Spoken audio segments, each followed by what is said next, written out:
যেন নির্বাচন চায় না জামায়াত, কুমিল্লায় পথসভায় আমির, বগুড়ায় জাতীয় এনসিপির জুলাই পদযাত্রা। দ্বিতীয় ধাপে ৯ দিনের আলোচনায় ৫ বিষয়ে একমত সব দল, প্রধানমন্ত্রী মেয়াদ সহ ৮ ইস্যুতে অনৈক্য।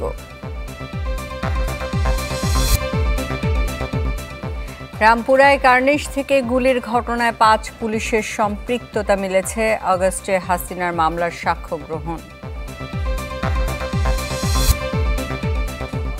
সাবেক সিএসি এটিএম শামসুল হুদা নেই, রাজধানীর একটি হাসপাতালে চিকিৎসাধীন অবস্থায় মৃত্যু।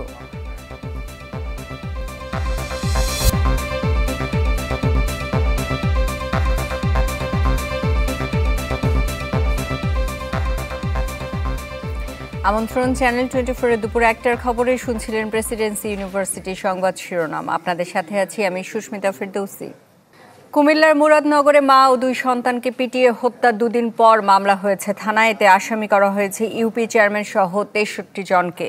গতকাল রাতে নিহত রুবি আক্তারের মেয়ে বাদী হয়ে বাঙ্গাবাজার থানায় মামলাটি করেন। এতে স্থানীয় ইউপি চেয়ারম্যান সহ 38 জনের নাম উল্লেখ করে ও অজ্ঞাত আরও 25 জনকে আসামি করা হয়েছে। ঘটনায় যৌথ বাহিনী অভিযান চালিয়ে 2 জনকে গ্রেফতার করেছে।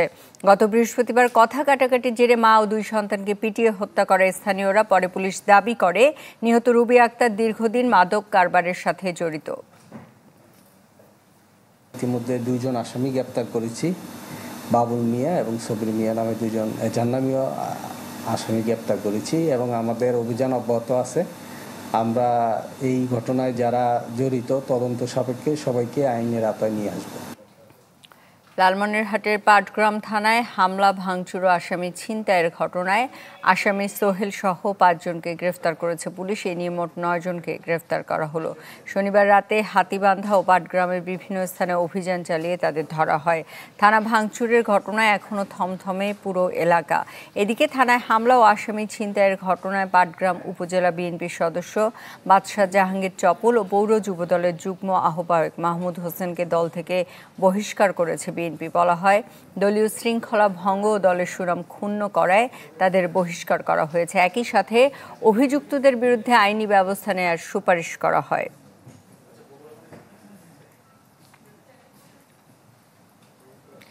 যেন তেন নির্বাচন চায় না জামায়াত ইসলামী। সকালে ফেনীতে রুকন সম্মেলনে যোগ দিতে যাওয়ার পথে কুমিল্লায় পথসভায় কথা জানান দলটির আমির ডক্টর শফিকুর রহমান। বলেন, আগামীতে ফ্যাসিবাদের বিরুদ্ধে কঠোর প্রতিরোধ গড়ে তুলতে হবে।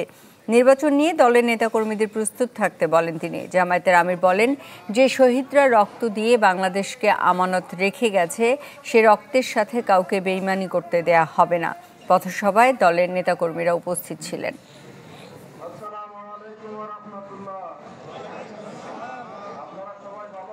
আগামী নির্বাচন সুষ্ঠু হওয়ার উপর সেটা নির্ভর করবে। আমরা যেন তেন কোনো নির্বাচন চাই না।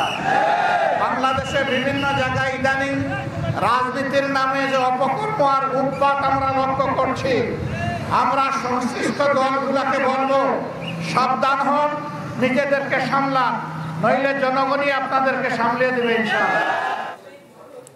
বিচার সংস্কার ও নতুন সংবিধানের লক্ষ্যে বগুড়ায় জুলাই পদযাত্রা করছে জাতীয় নাগরিক পার্টি। পরে সাতমাথা মুক্ত মঞ্চে হবে পথসভা। এ বিষয়ে আরও জানাতে যোগ দিচ্ছেন ফরহাদুজ্জামান শাহী। ফরহাদ, জানাবেন এখন সেখানে কি চলছে?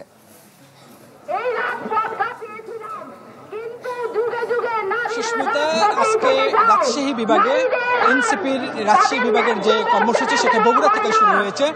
বগুড়া সরকারি পলিটেকনিকের সামনে থেকে প্রথমে পদযাত্রা শুরু হয়। সেই পদযাত্রা প্রায় 3 কিলোমিটার অতিক্রম করে এসে এখন বগুড়া শহরের 0 সাতমাথায় এখানে তারা পথসভায় অংশ নিয়েছে। আমরা দেখতে পাচ্ছি যে এই কর্মসূচিতে যারা এনসিপির কেন্দ্রীয় নেতৃবৃন্দ যারা আছেন, নাহিদ ইসলাম হইতে শুরু করে আক্তার হোসেন এবং এনসিপির যারা কেন্দ্রীয় নেতৃবৃন্দ আছেন তারা কিন্তু সবাই এসে এই পথসভায় এসে অংশগ্রহণ করেছেন। এর আগে প্রায় ঘণ্টাখানেক আগে বগুড়া সরকারি পলিটেকনিকের সামনে থেকে পথযাত্রা শুরু হয় এবং এনসিপির নেতাকর্মীদের সাথে কথা বলেছি, তারা যেটা বলছেন যে বর্তমান যারা তরুণ সমাজ তারা আসলে রাজনীতি সম্পর্কে কি ভাবছে সেই বিষয়টা নিয়ে আসলে তাদের সাথে মতবিনিময় করার জন্যই তারা জুলাই অভ্যুত্থানের বর্ষপূর্তিতে সারা বাংলাদেশে তারা সফর শুরু করেছে। জুলাইয়ের 1 তারিখ থেকে তারা প্রথমে রংপুরে আবু সাঈদের কবর জিয়ারতের মাধ্যমে এই সফর তাদের সাংগঠনিক সফর তাদের শুরু হয় এবং গতকাল রংপুর বিভাগে তাদের কর্মসূচি শেষ হয়েছে এবং আজকে কিন্তু রাজশাহী বিভাগের কর্মসূচি বগুড়া থেকে তারা শুরু করেছেন। বগুড়ার এই কর্মসূচি শেষে তারা এখন পদযাত্রা শেষে তারা এখন এখানে পথসভায় মিলিত হয়েছেন। পথসভায় নাহিদ ইসলাম সহ যারা কেন্দ্রীয় নেতৃবৃন্দ আছেন তারা বক্তব্য রাখবেন। তারা বলছেন যে বগুড়ায় এরই মধ্যে তারা তরুণ সমাজ যারা আছেন তাদের কিন্তু তারা প্রচণ্ড তারা সমর্থন পেয়েছেন এবং এরই মধ্যে প্রায় তাদের এই কর্মসূচিতে হাজার হাজার কর্মী অংশ নিয়েছেন, এই ধরনের কথা তারা বলছেন এবং তারা বলছেন যে এই কর্মীদের সাথে কথা বলে তারা আগামী রাজনীতি ফরহাদ, আপনাকে ধন্যবাদ। বগুড়া থেকে আমাদের সাথে যোগ দিয়েছিলেন ফরহাদুজ্জামান শাহী। দ্বিতীয় ধাপে 9 দিনের আলোচনা এখন পর্যন্ত 5টি বিষয়ে একমত হতে পেরেছে রাজনৈতিক দলগুলো। তবে রাষ্ট্রের মূলনীতি, প্রধানমন্ত্রীর মেয়াদ সহ গুরুত্বপূর্ণ বিষয়ে দলগুলোর মতভিন্নতা রয়েছে। তাদের প্রত্যাশা ঐকমত্যের ভিত্তিতে জুলাই সনদের। আশিকিন প্রিন্সের রিপোর্ট। সেগুলোর ক্ষেত্রে আবারও আমি আপনাদেরকে অনুরোধ করি, জুলাই সনদ তৈরি করতে রাজনৈতিক দলগুলোর সাথে দ্বিতীয় পর্যায়ে বৈঠক করছে জাতীয় ঐকমত্য কমিশন। এ পর্যায়ে আলোচনা হবে 19টি বিষয় নিয়ে। এই দায় এবং দায়িত্ব কারা? গেল 9 দিনের আলোচনায় উঠে এসেছে 13টি বিষয়। এর মধ্যে সংবিধানের অনুচ্ছেদ 70, সংসদীয় স্থায়ী কমিটির সভাপতিত্ব, নির্বাচনী এলাকার সীমানা নির্ধারণ, রাষ্ট্রপতির ক্ষমা সম্পর্কিত বিধান এবং বিচার বিভাগ বিকেন্দ্রীকরণ, এই 5টি বিষয়ে একমত হয়েছে রাজনৈতিক দলগুলো।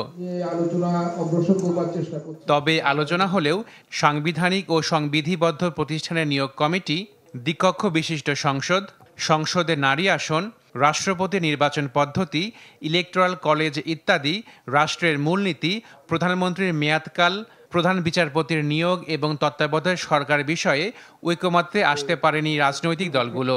আজকে যে বিষয়ে আলোচনা হবে সেটা আপনাদের কাছে এর মধ্যে জরুরি অবস্থা ঘোষণা, সংসদ সদস্যদের একাধিক পদে থাকার বিধান, প্রধানমন্ত্রীর একাধিক পদে থাকার বিধান, সংবিধান সংশোধন, নাগরিকের মৌলিক অধিকার সম্প্রসারণ সম্পর্কিত প্রস্তাব, রাষ্ট্রপতির ক্ষমতা ও দায়িত্ব নিয়ে আলোচনা হবে সামনে। অধিকাংশ ক্ষেত্রেই ঐকমত্য হবে বলে প্রত্যাশা করছেন রাজনৈতিক দলের নেতারা। আমরা আশা করি আমরা 75 ভাগ ঐকমত্যে আসতে পারবো, 25 ভাগ হয়তো আসতে পারবো না এবং সেই ক্ষেত্রে তখন তারা সিদ্ধান্ত নেবে আর কি। আমরা অনেকগুলো বিষয়ে আমরা ছাড় দিয়েছি। যে অনেককে নতুন করে চিন্তা করতে হচ্ছে যে রাষ্ট্রের বিভিন্ন বিষয়ে, এইগুলো হচ্ছে আসলে একটা অগ্রগতি, যে সকল দল মিলিয়ে একটা রাজনৈতিক ঐকমত্যে পৌঁছানোর চেষ্টাটা হচ্ছে। বিএনপি জামাত চায় জুলাই সনদ হোক, আর এনসিপি বলছে ঐকমত্যের বিষয়ে বিভিন্ন দল এবং কমিশনকে দৃঢ় থাকতে হবে। সব রাজনৈতিক দলের স্বাক্ষরিত এই সনদটি আগামী দিনের রাষ্ট্র পরিচালনার মূলনীতির ক্ষেত্রে একটা গুরুত্বপূর্ণ অবদান রাখবে, এটা আমরা প্রত্যাশা করি এবং এটা হতেই হবে। না হলে যেটা হবে আবার তাহলে আমাদেরকে পিছনের দিকে ফিরে যেতে হবে। আমরা চাই যে জাতীয় সনদ পরিণত হোক, খুব দ্রুত প্রণীত হোক। এই আলাপ আলোচনা আরও বেশি দিন যেন দীর্ঘায়িত না হয়, আমরা যাতে কাছাকাছি আসতে পারি সেটা চেষ্টা করছি। রাষ্ট্রের যে প্রতিষ্ঠান, যে ব্যবস্থা, যে বন্দোবস্তের বিষয়ে নতুন করে আমাদেরকে সিদ্ধান্ত গ্রহণ করতে হচ্ছে, সেই সিদ্ধান্তগুলো যাতে রাষ্ট্রের সকল পর্যায়ে বাস্তবায়িত হয় সেই সিদ্ধান্ত আমাদেরকে গ্রহণ করতে হবে।